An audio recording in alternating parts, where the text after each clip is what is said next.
just joining us, welcome back to the Hope Dealers podcast. We are so excited to be here today. I am your host, Sean Fitzpatrick.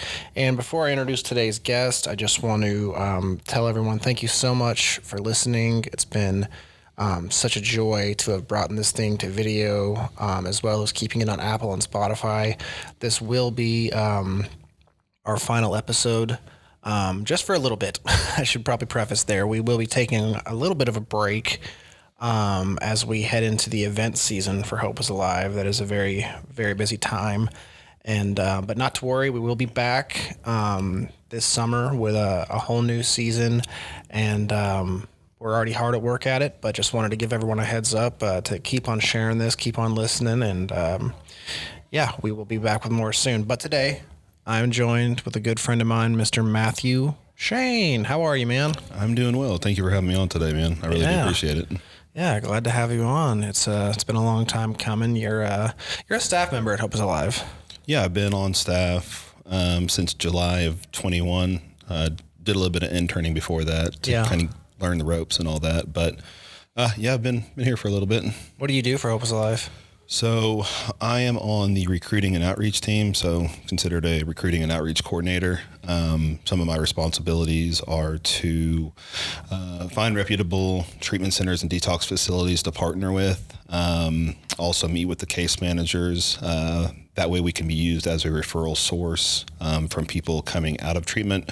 But it's also good to have relationships with other staff members at those places for being able to refer in to them, just because we know that not everybody that is looking at sober living is necessarily ready for the strenuous task that's going to be at hand when they come into Hope is Alive. I mean, it's a lot. And so we want to make sure that they're prepared and have a good foundation of sobriety somewhat before, starting on that journey. For sure. So it's good to, like you said, be able to hand out those resources where they're needed, maybe it might not always mean coming to us. Right. No, we work with other, sober livings. We try to have an abundant resources available for people that may not necessarily be a good fit for Hope is Alive or are looking for something different or on medications that aren't allowed, but need to continue on that medication treatment. So, we do look for other options and have those resources available in case people that have applied for Hope is Alive need those other resources. Gotcha. Right on. And you're also a graduate. Yes, I graduated in, I want to say it was January of 22. So yeah, you were sitting next to me when it happened. Yeah, I know. Remember that? I do. I remember that I thought that they had messed up on the video, but there was just a little bit of a glitch and you had to run back there and fix it during your own graduation. Yeah, so. That was, it's funny like I've said this before, if you go to a Hope is Alive event of basically any kind, you'll see me floating around with an iPad or sitting in a booth, maintaining our audio visual presence. And the night I graduated, obviously I couldn't do that. Right. But it was funny was that day I had gotten up there to the community center that morning with the rest of the team that was going to be working that night. And I loaded all that content in, all of our pictures, our slideshows, everything for the graduation. And I was like, I felt so good about it. I was like, I'm so ahead. Like, this is awesome. And they did, because you were right after me. Right. And they did all my stuff. I did my speech. I sat down and then they just played the person that was after you. Yes, I do recall that. I know you, yeah. But I remember my mom not really knowing what was going on. But she didn't realize that I was like frustrated because they had skipped your stuff. Now, I will say before I continue on, no one purposely skipped Matthew. There was just a glitch. I still have character defects, so that was not my first thought. My first thought was like, I spent 2.5 years in the program. I want my time. I want my slideshow. And I just remember my mom said that she goes, I couldn't tell if you were friends with all the other people graduating because their slideshow would start and you had this frown on your face. I was like, oh, no. It was just anytime a slideshow started that wasn't Matthew's, I was like, oh. But yeah, we sometimes love to have that control. Yeah. And I remember running back there finally and just being like, guys, what's going on? let's do this. And we got you up there. Yeah, we got it figured out. Like I said, I really do appreciate it. Well, moving on from the reminiscence of our amazing graduation, you have a story that got you to this place. And I just wanted our viewers to hear that today, hear about your journey and hoping that it gives them some hope in their own journeys, wherever that may be, whether you're the loved one of the addict, whether you are the person in this journey. So take us back a little bit. When would you say you first ran into substance? I would say I first dabbled with anything. I was at the lake with one of my buddies. We were on the boat with his dad, and his dad had offered me a beer. And I mean, I'd never drank beer before that or any type of alcohol. And I can remember my first taste. I spit it out because it was gross, and I just handed it back to him. Obviously, I never thought I would have an issue with alcohol, but there was another time, I think I was like 15, where I was over at one of my buddies' houses. We played football together, and he had some weed, and peer pressure. It wasn't really something I was wanting to do, but in the moment, I felt like there was peer pressure to do it, and I wanted to be one of the cool kids, because this dude was popular and all that. And so I tried it. I can't say that I didn't enjoy it. Everything was really funny afterwards, but I would say that's probably when my journey into the world of addiction began. Yeah. I mean, I dabbled with, alcohol, pills, weed in high school, but I'd never really consider myself a drug addict or an alcoholic at that point. I'd never really experienced something traumatic enough to, take me past that imaginary line in the sand that once you cross, there's no going back. So. Right. And so take me through the area where it starts to kind of maybe not necessarily be a full-on problem, but there's like little hints that it could be a problem.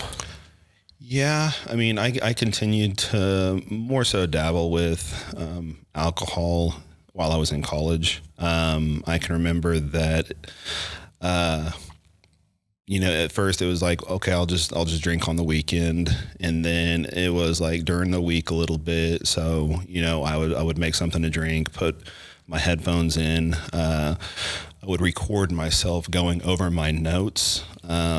Where there was going to be a test in a certain class. So I'd put the headphones in, listen to myself talking over the notes over and over and over while I drank. And I thought I was being like really, really creative and smart, but not so much. Lo and behold, it was just like creating a monster that would, soon come through. Yeah. And so when does things just start to take a turn? Yeah. So, when I go to treatment centers and detox facilities and I share my story, I let people know that like drugs and alcohol are not my biggest issue. Sure. It's, it starts with validation, the lack of self-esteem and worth. And, for me, growing up, I was really good at sports. I put all my time and energy and effort into being this athlete. And it ended up paying off. Like I ended up getting a scholarship for baseball. Nice. To go into college. And, when you put so much time, energy, and effort into something that you really love, it becomes your identity. And sometimes you can forget that there's a world outside of that one thing. And so for me, whenever I was a senior in college, let me go back a little bit. Sure. So I went to 2 different junior colleges, but I ended up going to a 4-year college in Jackson, Mississippi, Belhaven University, and ended up starting my junior year, did really good, came back to Oklahoma City for the summer, got a job, played summer ball, and I didn't realize it at the time, but during summer ball, I had ended up tearing my labrum and shoulder cuff. And so I get back to school, we're going through spring training, and I just didn't have any velocity on my throws. My arm was always hurting. And so we went and had an MRI done, and it showed that there was pretty drastic tear in both my shoulder cuff and labrum, and ended up having to have surgery. I went through a doctor that had done tons of major league guys, and I thought, okay, well, I'll have surgery, it'll be fixed. And so that was not the case. After the surgery, I was pretty much told that I was never going to play again. And for me, that was such a gut shot, because outside of being a baseball player, I didn't have an identity. Right. And so it was just that. And so my whole world came crashing down. And that's I always make reference back to alcohol, because my thing was, I know the effects that alcohol will have on me when I drink. And that's exactly why I picked it up very heavily after my surgery, because I didn't have to deal with anything in real life sober. It was like a coping mechanism. Sure. So if I was drunk enough or I was high enough, I didn't care, and I didn't have to care. Wow. And so your baseball career is gone. Yeah. And it's like all of a sudden, now what? Yeah. And is this when, you just decide to adopt another identity, another persona? I think I was probably how do you say the word? Identityless for the next 15 years. And that's how long I would spend in addiction to alcohol and drugs. Like during my first year at Bellhaven, I had met my future wife, who would also become my future ex-wife. But I think I relied heavily on her for my self-esteem and worth once baseball was gone. I was just kind of like a chicken with its head cut off. I had no direction. I didn't know where I was going. It was basically living the day to get high or to get drunk.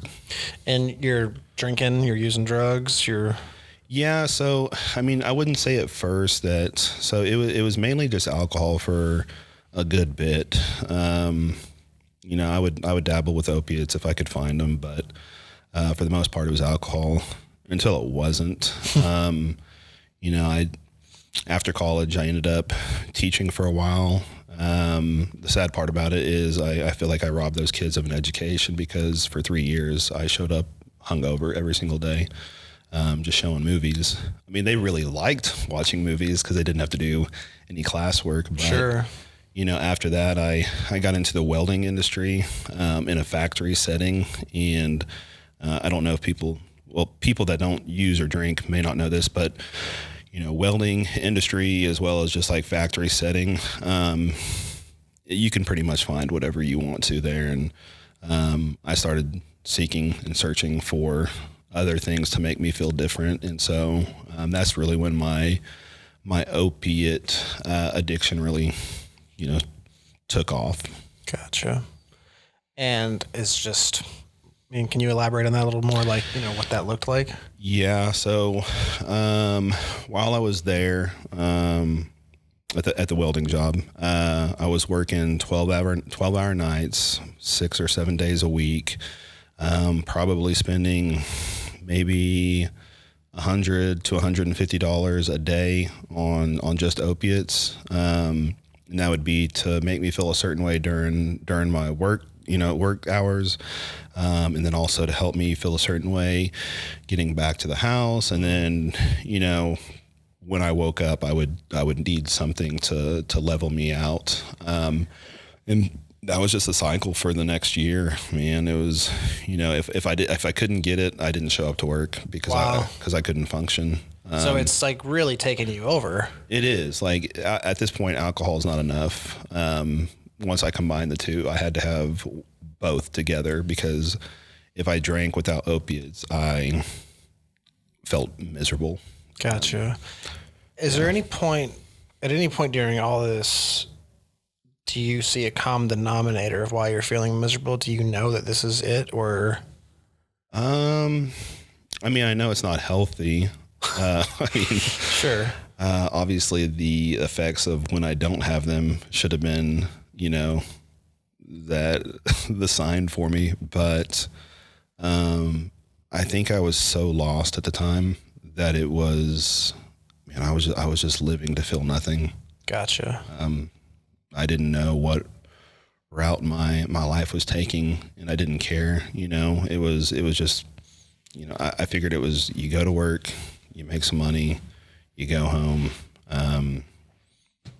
and do that as long as you can, and then obviously for me it was like there's a few other things going on there, but sure.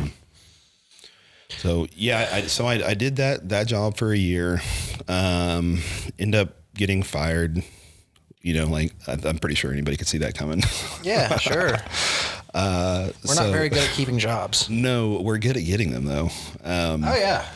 So I ended up getting fired from the job. I started to look for other jobs, obviously, because the bills still had to be paid. I was still paying bills at that time. It's an interesting distinction to make. Right. I was still paying bills at the time. At that time, I was still paying bills. But I ended up getting a job for a huge cell phone company in Mississippi, or in the South. It's called C Spire Wireless. Okay. They have really good benefits, and they do offer FMLA after you've been with them for a year. And so I always joke, like, I was selling cell phone and cell phone accessories in the mall, but like that's what I was doing. But it was for a bigger company than people would think, and so I did okay for a while once I got that job. I say okay, like I was still drinking, but I wasn't like popping pills. Yeah.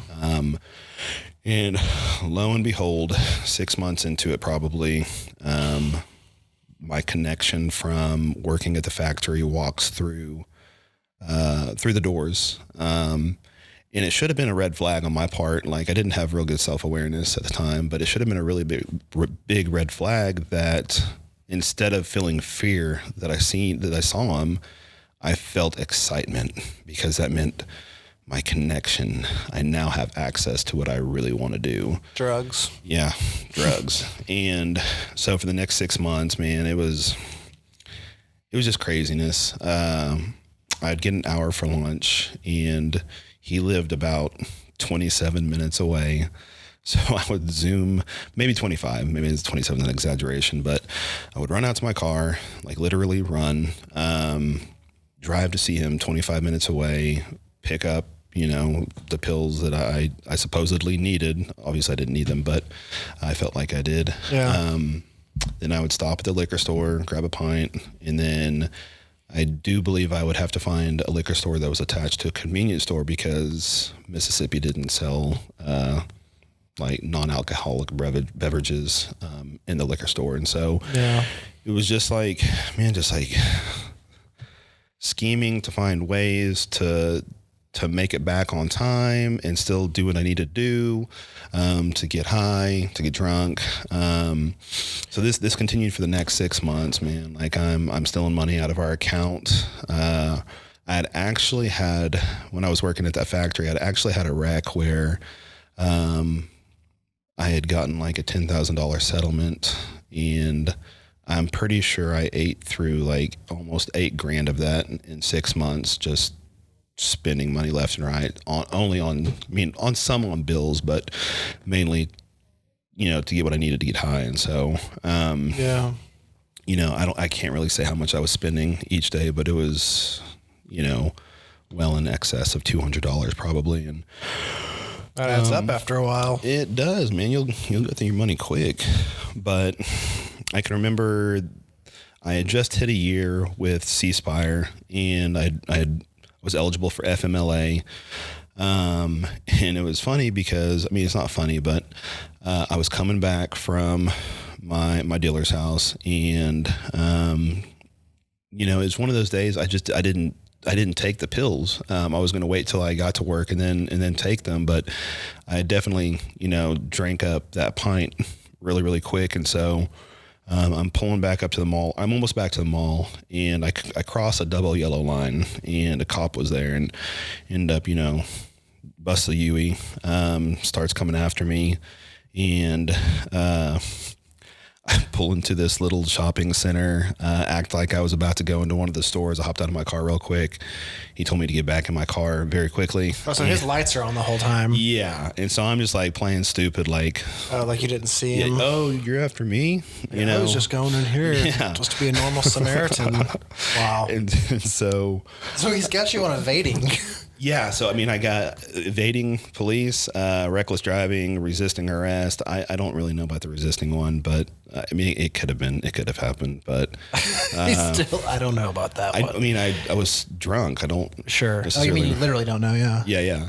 And you know, some other charges, and one of the ones that's kind of like eye widening is that one of the charges was I was charged with, like, I want to say like 50 counts of open container in my trunk. Because obviously he arrested me and went through my vehicle and all that. And I mean, that was just a place where I would hide all my empty bottles whenever I was done with them. And so you got a bunch of open containers because of that? I mean, maybe it wasn't 50, and I don't know exactly how many it was, but it was quite a bit, because that's where I'd always put them. I didn't want my wife to find them. Right. Then she would know I was drinking, like she didn't already know, you know. But so I got booked, was sitting in county. My wife she ends up bailing me out, and I ended up getting a lawyer, and it's my, you know, he had a sister that had dealt with addiction, and he recommended me going to this treatment center there in Mississippi, and it's a 42-day treatment center. So I go into it, not knowing like what sobriety's about. You know, I'm scared, man.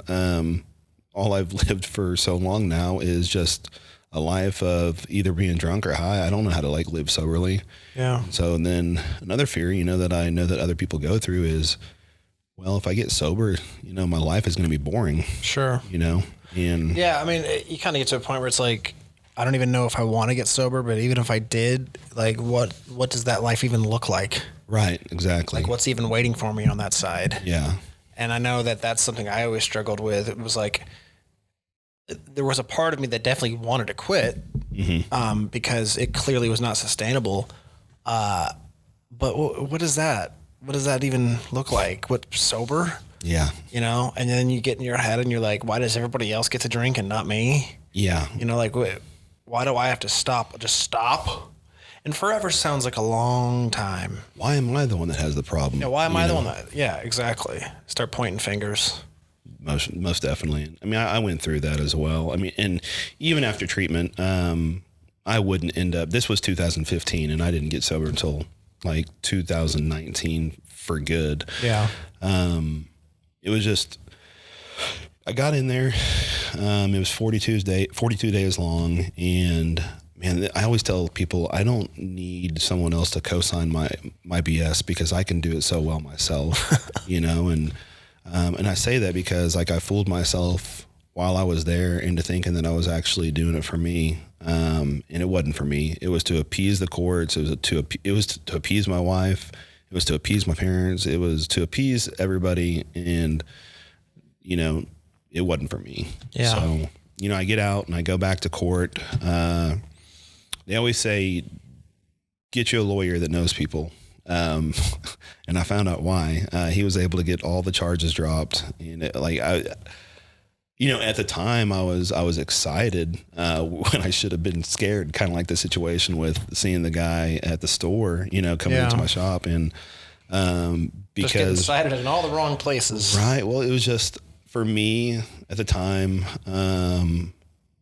I needed consequences in place for my actions. That's what I was going to ask, was like, it's like, okay, cool, the charges are being dropped, but is this just further enabling you? It is. Yeah. I mean, obviously the lawyer's doing his job, and so he's not worried about the enabling part. Yeah. But yeah, so without the charges, there was no consequences for my actions, which made me feel like I was untouchable. Yeah. That I could do whatever I wanted, and there was no consequences in place for my actions. And so it was maybe like a week or 2 weeks after the charges got dropped, that I went back to doing the same thing I was doing, but going even harder. Just back to it. Yeah. So that was, I want to say 2015. towards, so that was, 2015 is when that, I do believe the charges were dropped. And so a few months later, my daughter was born. I was already back into addiction and had started dabbling in a few other things and amphetamines. I hadn't touched the meth at that point, but, that will come into the picture later. And so, that's one of my biggest regrets is that I was there when my daughter was born, but I was not present. That's powerful. Yeah. You were there, but you weren't there. Yeah.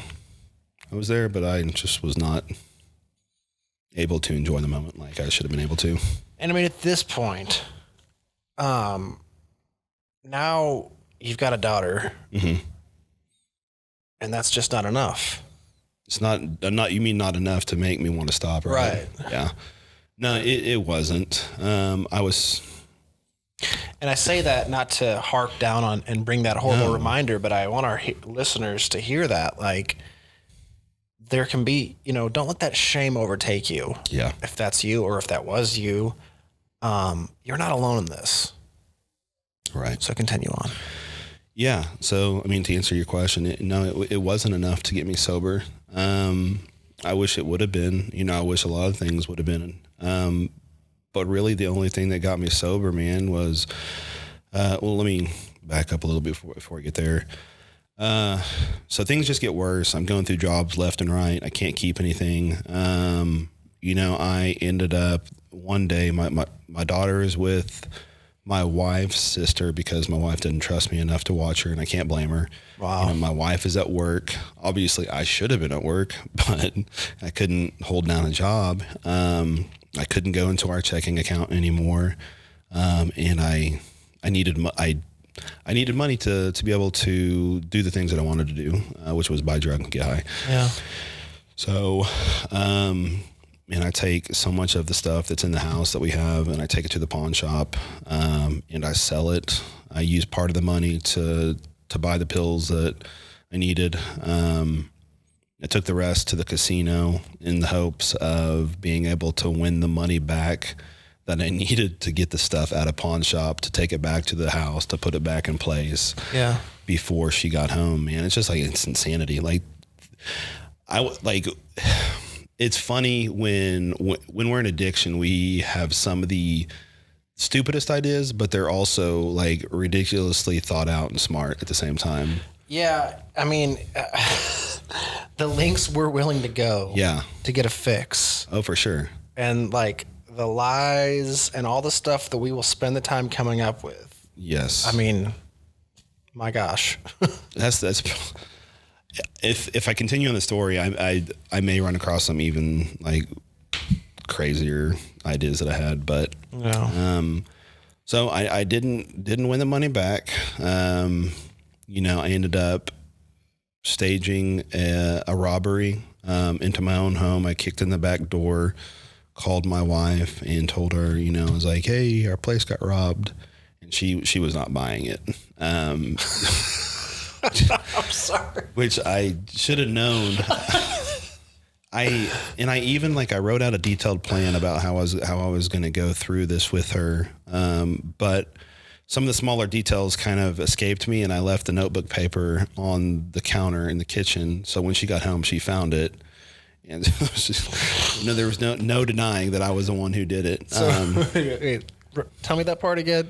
You wrote a note? I wrote out the plans. Oh, you wrote out the plan. I was like, kicking back door. Oh my God. Call wife, tell her that. Why did you need to write the plan out? So I didn't forget any of the steps. Super. And she found the plan? She found it, on the kitchen counter. At that point, she was done, man. She took my daughter's stuff, her stuff, moved in with her sister, and I can't blame her. I have no ill will towards my ex-wife. Like, she's an amazing woman. Yeah. But But you did stage a false robbery. We can only take so much. Yeah, there comes to a point. I mean, all laughing aside, I'm sorry. That was fun. No, you're not the only one. Yeah, I can imagine. I've known you for years now, and I've never heard that story. I don't know how. But our loved ones, they do get to a point where it's enough. Yeah. And sometimes loving us means getting away from us. Yeah. And putting that boundary up. Oh, for sure. And I mean, she had to, man. I was destroying our lives.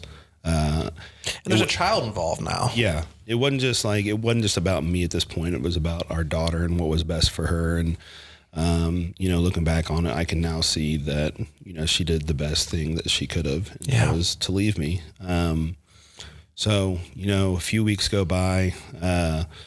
Granted, I have not paid the mortgage in about a year. Goodness. And what happens when you don't do that is they come take your house from you. Yeah, generally. Yeah.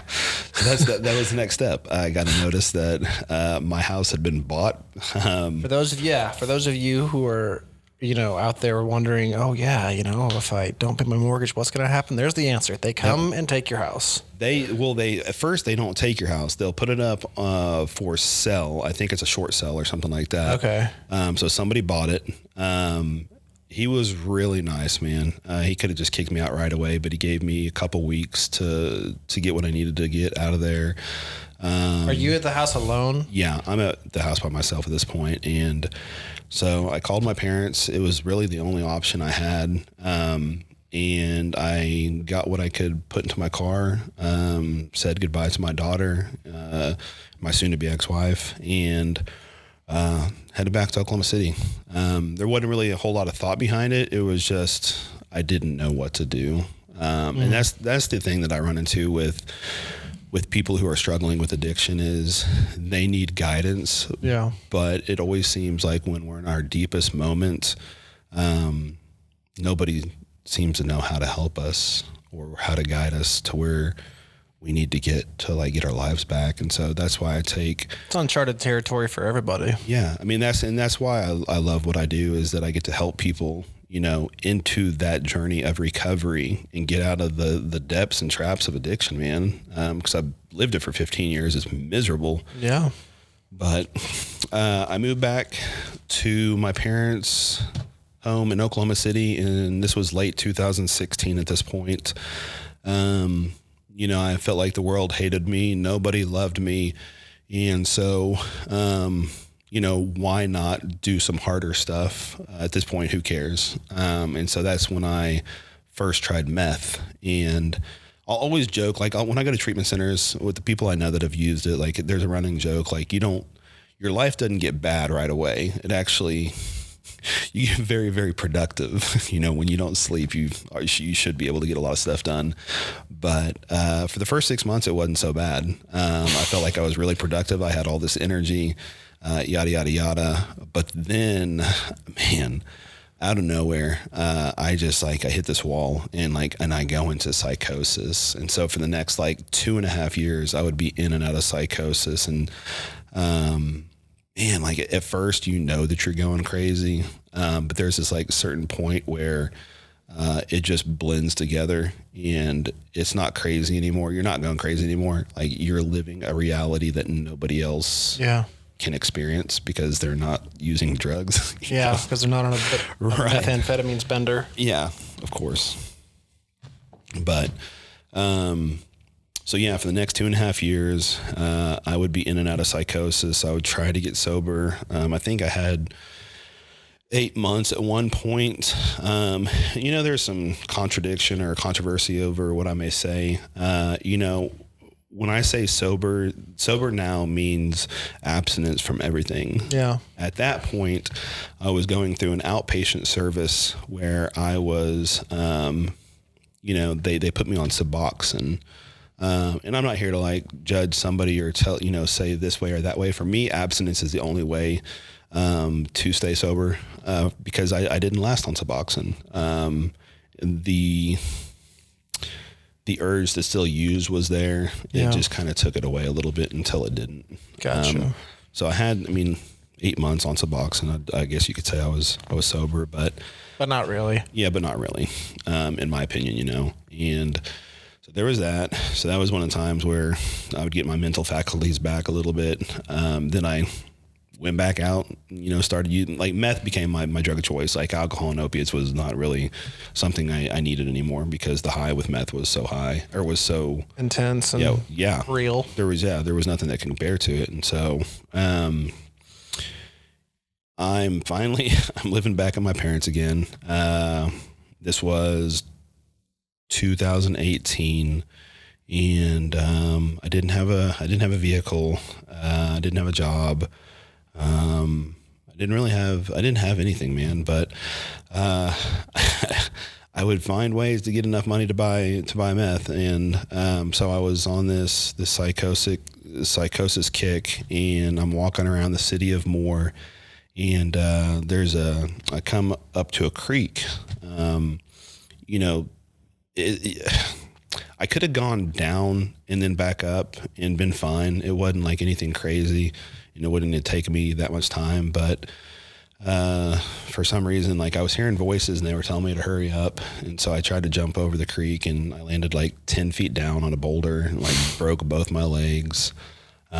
So I'm going through this, when I get to the hospital, it's funny. I felt kind of like when you get arrested sometimes. It's like those times when you get arrested, Times when you get arrested. Well, I mean, like, sometimes you feel that sense of relief, like, finally it's over, Yeah. And so when I got to the hospital, I was like, finally it's over. I don't have to use meth anymore. And, I'd forgotten that I'd broke my legs. And so they put me on opiates again. I was like, oh, cool, thanks. My main drug of choice that I started with. So it was just like this in and out, like changing one drug for another. And I finally had gone, I was living at home with my parents. I was in a wheelchair. Went from a wheelchair to, walking boots and crutches.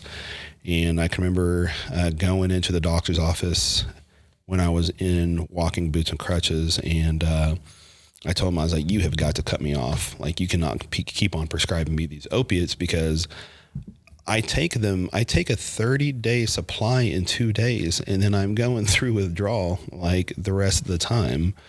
And so I was like, this isn't healthy for me. And I didn't have a withdrawal plan in place. And so, so I started thinking, I was like, oh, well, I know what will take the withdrawal symptoms away, and that's meth. Meth. Yeah. And so I hit my old dealer again. And for the next 5 months, it was probably like the deepest psychosis that I've been in. I'm not going to go into like the details of it, because each person's experience is different, but I can say, like, it was a bad experience, but it was also like there was one highlight in it, man. I was so low, so lost, so deep off into it, that I was hoping that I could take enough to just not wake up if I ever did fall asleep. I wasn't going to kill myself, but I kept on praying not to wake up. But, while I was off in this psychosis, I felt like, God was speaking to me. And that was the first time I'd ever heard his voice. I'd been raised in the church. But I don't think I'd ever experienced spirituality until I was at my lowest point. And, I just kept on having these visions and hearing things like that was saying that, like, I was going to hell. One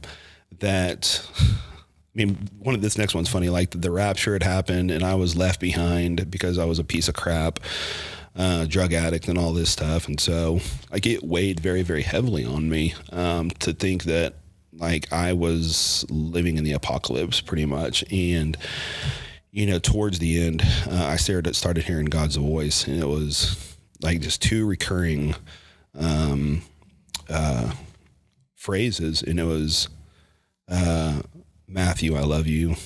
And Matthew, I have not forsaken you. Wow. Yeah. And so at what point, what leads you to Hope is Alive through all this? Yeah. So, probably a year. So this experience that I'm telling you about with hearing God was happening in right around March, April of 2019. Yeah.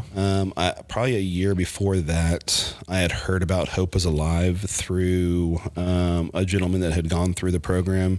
I went and saw his mom. She's a therapist, and she had told me about Hope is Alive in the program and what it had done for her son, but I just wasn't ready at the time.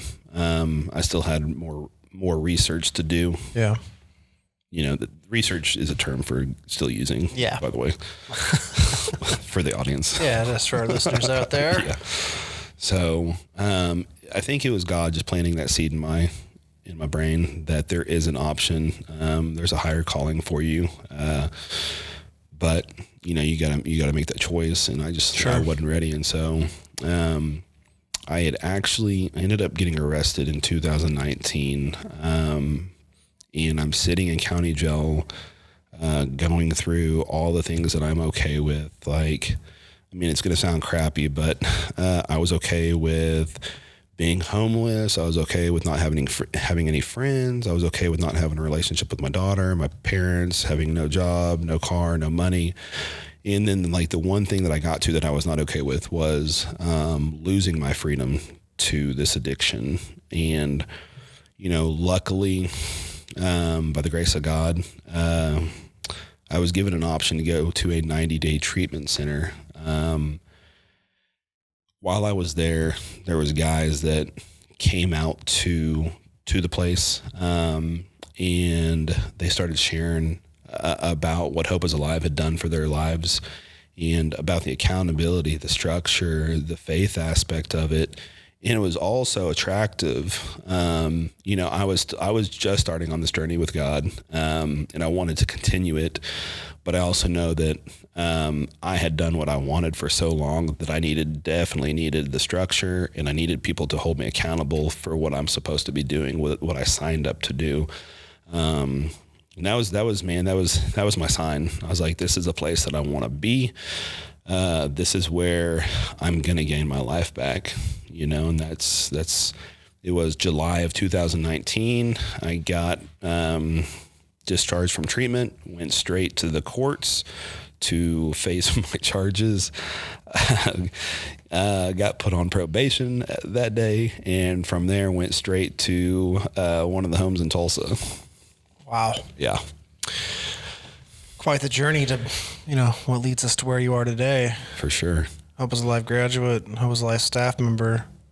Now you're the person bringing people in the door. I'm one of them. You're one of them. Yeah. Not the only one. The only one, yeah. But what an incredible journey to go on. Yeah. And if you're out there listening and this is you, or this is someone that you love, there is hope. There is a light at the end of the tunnel. And it won't always end the same as Matthew's story or Deanna's or Blake or anybody else we've had on here recently, but there is another path. It doesn't have to be that way. Matthew, thank you so much for joining us today, bro. Yeah, thank you for having me. I really do appreciate it. Yeah, man. Always a pleasure to talk to you. One of my closest friends, one of my oldest friends at this point. Yeah. It's wild how the years fly. If this is your first time listening to the Hope Dealers podcast, thank you so much. And please be sure to like, subscribe, share this with someone who needs to hear it.